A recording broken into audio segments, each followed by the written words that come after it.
2025 ஆண்டுக்கான ஐபிஎல் தொடரை பொறுத்தமட்டில் வரலாற்றில், அதாவது 18 வருட காலத்தில் முதல் முறையாக சென்னை சூப்பர் கிங்ஸ் அணி முதல் தடவையாக இந்த தொடரிலிருந்து வெளியேற இருக்கின்றது என்று சொல்லலாம். குறிப்பாக அடுத்த சுற்றில் விளையாடுவதற்கான சந்தர்ப்பத்தை இழந்திருக்கின்றது.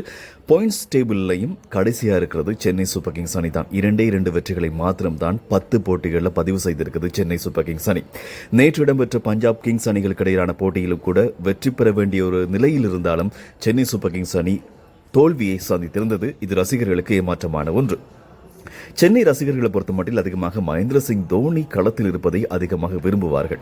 இம்முறையும் அவ்வாறு தான். ஆனால் நேற்று டேனி மொரிசனுடைய கேள்விக்கு தோனி சொன்ன ஒரு பதில், அடுத்த முறை விளையாடுவீங்களா அப்படின்னு கேட்டதுக்கு தோனி சொன்னது, அடுத்த போட்டியில் நான் விளையாடுவேனான்றது கூட தெரியாது அப்படின்ற மாதிரி சிரித்து கொண்டே பதில் சொல்லியிருக்கின்றார். எனவே தோனியினுடைய பதில் எவ்வாறு இருக்கும் என்பதை நாங்கள் பொறுத்திருந்து பார்க்கலாம். அதுக்கான அடுத்த முறை விளையாடுவாரா இல்லையா, அல்லது சென்னையோடு தொடர்ச்சியாக பயணிப்பாரா என்பதை பொறுத்திருந்து பார்ப்போம்.